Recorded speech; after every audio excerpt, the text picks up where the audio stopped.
안녕하세요. 신미라입니다.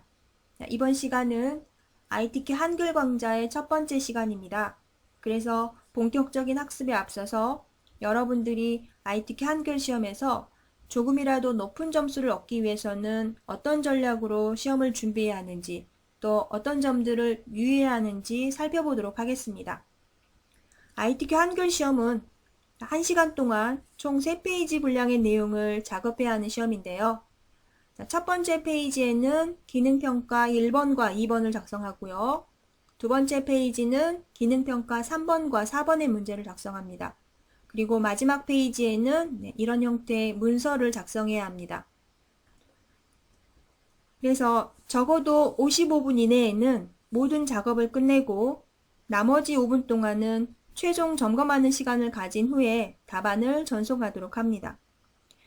각 문제마다 배점이 다르기 때문에 만일 시간 내에 작업을 마치지 못하는 수험자라면 상대적으로 배점이 높은 문제에 더 집중해서 작업을 하는 것이 좋습니다. 예를 들면 영타가 느린 수험자라면 첫 번째 기능평가 문제인 스타일은 건너뛰고 다른 작업들을 먼저 한 후에 이후에 시간이 남으면 그때 스타일 문제를 푸는 것도 좋은 방법이 되겠습니다. 다음은 답안 전송과 관련된 유의사항을 알려드리겠습니다. 간혹 작업에 너무 집중한 나머지 답안 파일 저장을 소홀히 하는 수험자분들이 있습니다. 예기치 않게 수험장의 PC에 문제가 발생할 수도 있는데요.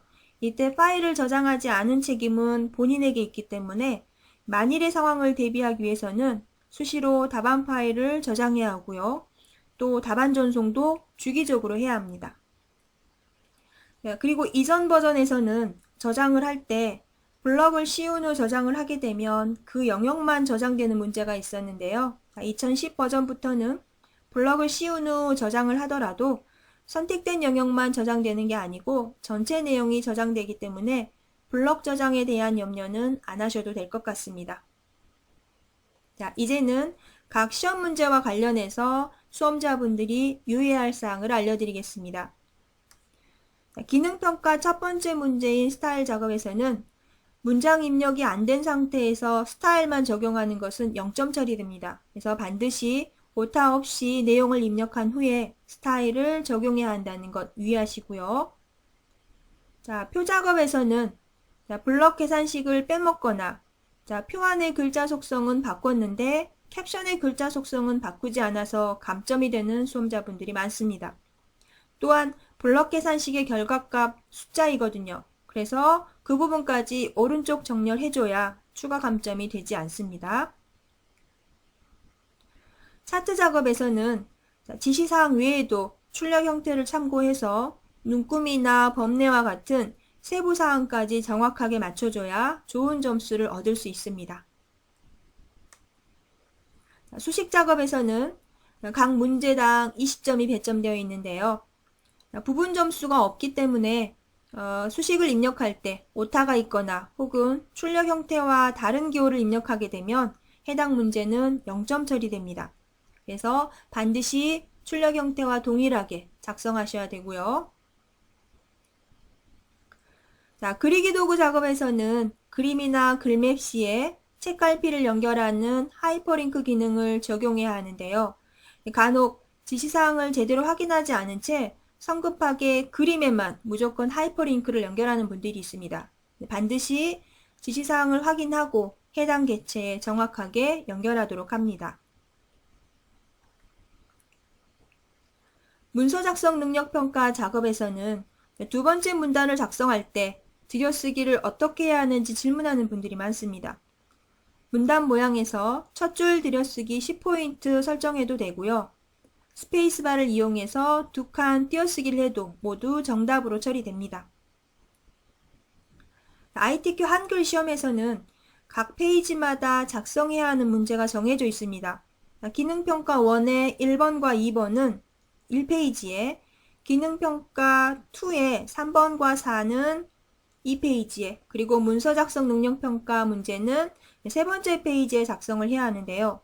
만일 페이지가 바뀌었을 경우에는 해당 페이지의 문자는 모두 0점 처리된다는 사실 꼭 주의하시기 바랍니다. 자, 이제는 답안 파일 작성 방법에 대해 설명을 드릴 건데요. 지금부터는 직접 한글 프로그램을 실행해서 설명하도록 하겠습니다. 자, 시험이 시작되면 바탕화면에서 한글 2010 아이콘을 찾아서요. 네, 더블 클릭해서 실행을 합니다. 한글 문서가 열리면 여러분들이 답안을 작성하기 전에 먼저 기본 글꼴과 편집 용지 설정을 하셔야 되는데요. 먼저 편집 용지 설정부터 해보죠.